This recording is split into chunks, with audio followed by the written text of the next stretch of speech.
আউযু বিল্লাহি মিনাশ শাইতানির রাজিম। বিসমিল্লাহির রহমানির রহিম।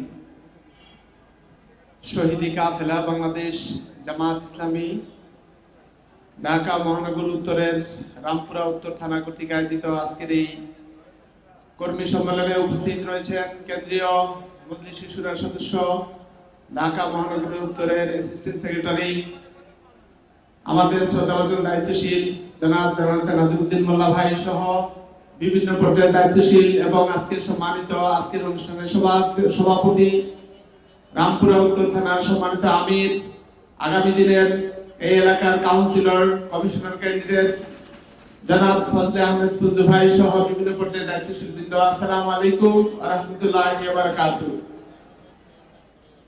আমি শুরুতেই 28শে অক্টোবরের লগি বৈঠার সেই তাণ্ডবের মধ্য থেকে আজ পর্যন্ত 5ই আগস্ট পর্যন্ত যে সকল ভাইরা শাহাদাত বরণ করেছে, আমি মহান রবের দরবারে এই সকল শাহাদাত বরণকারী ভাইদের জান্নাতের সর্বোচ্চ মর্যাদা কামনা করছি।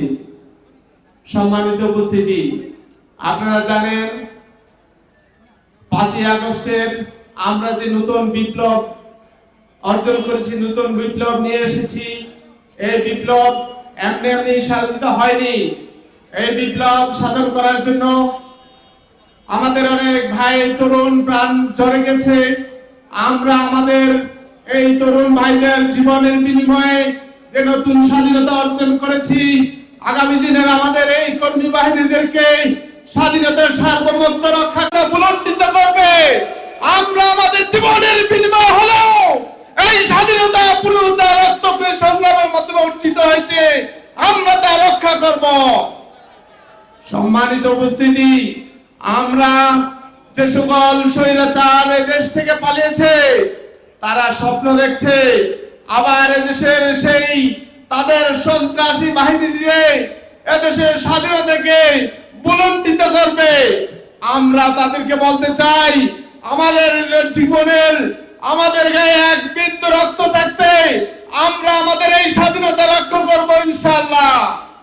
ওরা ভেবেছিল আমাদের কিছু মুসলিমে আমাদের কেন্দ্রীয় দায়িত্বশীলদের শাহাদাত বরণ করে শহীদ করে তারা এই দেশের জামাতের নেতৃবৃন্দকে খতম করতে চেয়েছিল, কিন্তু তারা জানে না ইসলামী আন্দোলনের দায়িত্বশীলদের শহীদ করার মাধ্যমে হাজার হাজার মুজাহিদ তৈরি হয়, যে মুজাহিদরা আগামী দিনের স্বাধীনতা রক্ষা করার জন্য ভূমিকা রাখবে।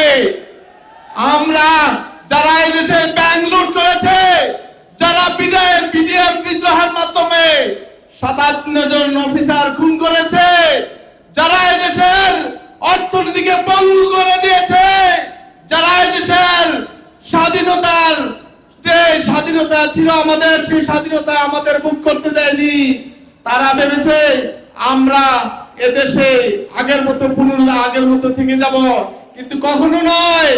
তাদের এই স্বপ্ন কখনো আমরা পূরণ করতে দিব না। আমরা আগামী দিনের স্বাধীনতার সার্বভৌমত্বের রক্ষার জন্য স্বাধীনতার অতন্ত্র প্রহরী হিসেবে আমরা কি সবাই প্রস্তুত আছি? আমরা আগামী দিনের যে কোনো ষড়যন্ত্র মোকাবেলায় প্রস্তুত থাকার জন্য সবাইকে উদ্যত আহ্বান জানিয়ে আমি আমার কথা এখানে শেষ করছি।